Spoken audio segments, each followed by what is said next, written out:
Do not buy the AMD R7 3800X, and here's why. AMD has come back in a big way, and Intel has been really disappointing as of lately. With the release of AMD's 3000 series CPUs, this fact is only underscored. These are really great chips. They run cooler and perform better than just about any Intel chip, and that fact rings true in all metrics. Clock for clock, watt for watt, and dollar for dollar. In fact, this is so true that AMD doesn't have anyone to compete with. There is literally no reason to buy any Intel CPU right now, from the low end all the way up to the top of the charts. AMD has got you covered. This is presenting an interesting situation in which the former CPU underdog has to compete with themselves. To add insult to injury, AMD is making sure to cover every price point it can. The Ryzen R7 3700X and the Ryzen R7 3800X are physically the same chip. Well, technically, all the new Ryzen chips are physically the same chip. They are just binned accordingly. What is CPU binning? CPU binning is a form of recycling. You see, when you make a CPU, you don't make them one at a time. They are produced on circular sheets of silicon called wafers. The problem is, the photolithographic process used to make these products isn't perfect.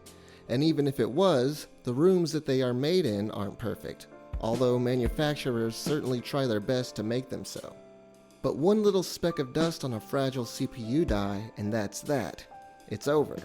Useless. Trash. Garbage. Well, it would be, if not for the practice of CPU binning.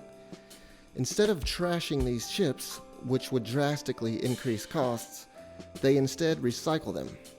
No, they don't grind them up into silicon dust and reform them into new chips. That would be more like aluminum, steel, or plastic recycling. There was no way that would work for chip manufacturing. Instead, they build in sophisticated testing circuitry into the CPUs. After a wafer is manufactured, each CPU is tested. If the CPU in question cannot run at maximum performance due to a tiny manufacturing error, then the microcode on the CPU is reprogrammed to either reduce the chip's clock speed to a stable figure, or in worse cases, entire sections of the chip are disabled. This is how you end up with the lower-end chips like Ryzen 7, 5, and 3. The only difference between a Ryzen 7 3700X and a Ryzen 3800X is the name and the price. In the case of the Ryzen 3700X and 3800X, however, testers have found that they are more than likely the same exact bin quality. They even overclock the same. That's right, not only are these chips identical physical chips, as is the case with all Ryzen CPUs, but taken a step further, these two chips are the same quality Ryzen die. So on that note, don't buy the Ryzen 7 3800X. Just get the 3700X instead and put the $70 price difference into a better graphics card or faster storage. AMD isn't doing anything wrong here. They are just being smart and taking full advantage of the capitalist economies that buy their chips. If anything, Intel is forcing their hand. They left a huge gap in the market, called the entire CPU market, and AMD is just getting the getting while the getting is good. This article was inspired and heavily derived from Gaming Nexus's video on YouTube on the same topic. If you liked this article, then you should check out their video below. It has a lot more detailed information than I was able to fit into this article.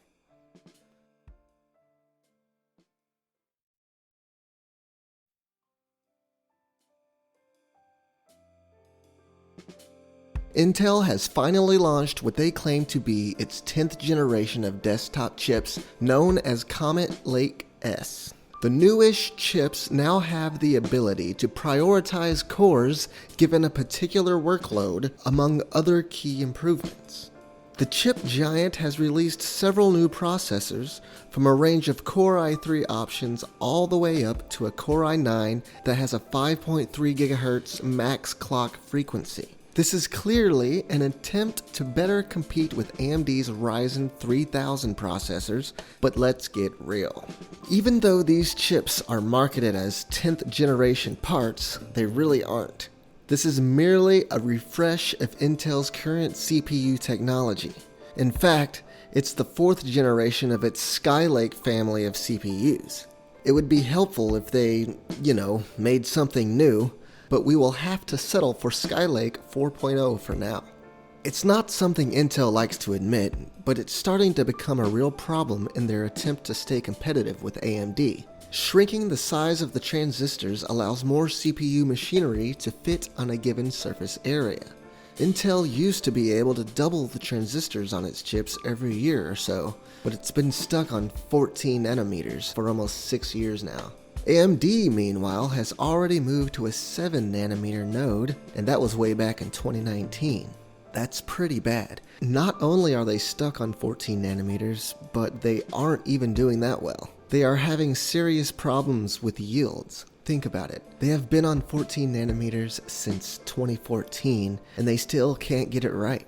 You would expect a process node that is that old to be much more fruitful. Instead, you can see Intel trying to make the best of this situation by selling its imperfect chips as lower-end models. You would think that a company with as much money and experience as Intel would be able to manufacture their own CPUs well, seeing as they also own the fabrication facilities. This is Intel's major desktop release for 2020, so that confirms that 10 nanometer desktop chips won't be available until at least 2021.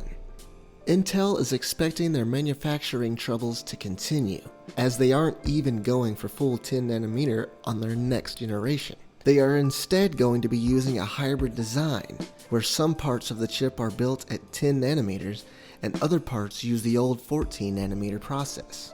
SMT is a way to make more efficient use of each CPU core by presenting each CPU as 2 to the operating system.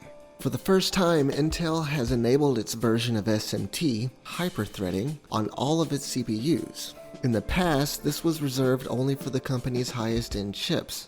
For example, there were cases in which the only difference between a Core i5 and a Core i7 was the i7's addition of hyperthreading. On the AMD side, they have had SMT on its entire Ryzen lineup from the very beginning. This is why the number of CPUs an operating system sees has always been double the amount of actual cores any Ryzen CPU has. It's nice to see Intel finally doing that for all of its processors rather than just the most expensive ones. It sort of has to, if it wants to compete at all. In fact, they shouldn't even be claiming it. The i9-10900K's super high boost clock frequency of 5.3 GHz can only be achieved for a limited period of time and under certain scenarios. Also, there is no gradient. With the Intel CPU, when certain conditions are met, it will go into its higher speed mode for a limited period of time. With AMD chips, every 5 degrees Celsius lower you can get to the CPU, you will get an increase in clock frequencies. This is true all the way down to -80 Celsius and has no time limits. So for AMD, the cooler you keep the CPU, the faster it runs.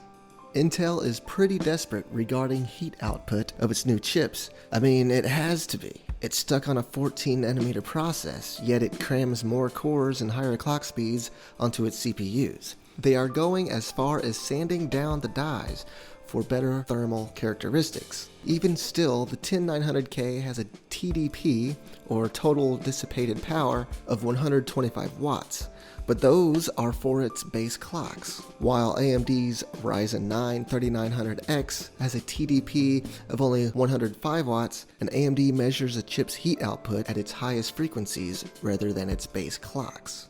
In order to be able to use a Comet Lake S CPU, you are going to have to purchase a new socket 1200 motherboard. The new pins seem to be for extra power delivery to the CPU. This is to be expected considering the fact that they are essentially stuffing more of the same old CPU onto a larger chip. Remember, these chips aren't nearly as good as current generation Ryzen, and unlike Intel's offerings, AMD's next generation CPU will not require a motherboard upgrade. In regard to the chipset, it has not changed at all. The Intel Z490 PCH, or Platform Controlled Hub, is the same silicon as its Z390 solution with the addition of Wi-Fi. In a single-threaded Cinebench R15 test, the Core i9-10900K scored a 222, while AMD's 3950X scored 213. This turns out to be a 4.22% lead for the Intel chip. The story completely changes with a more real-world multi-threaded scenario, though. The 3950X's 16 cores and 32 threads are 48.61% faster than the i9-10900K, and an astonishing 94.14% faster than the i9-9900K. Also, it's fair to point out that Intel's tiny gains in single-threaded performance are eclipsed by the fact that it takes much higher clock speeds to achieve that result. A result which can only be achieved for a limited amount of time before the CPU throttles itself back down. Intel is getting desperate. They call their new chips the fastest gaming processors, and bases that claim on the fact that 60% of games are single-core optimized. That sounds crazy for 2020, right? Well, that's what slide 3 of their presentation claimed.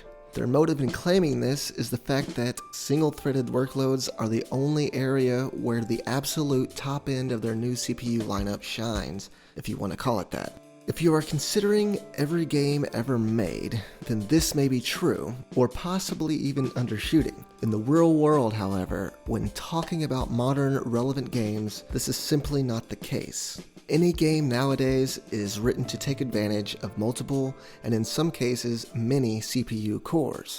Intel then backtracked the false claim by removing it from all of its official press materials and stating that it was meant for internal guide only and was never supposed to be in the final slide. Not only does this statement sound like backpedaling, but even if it was true, it doesn't make too much sense.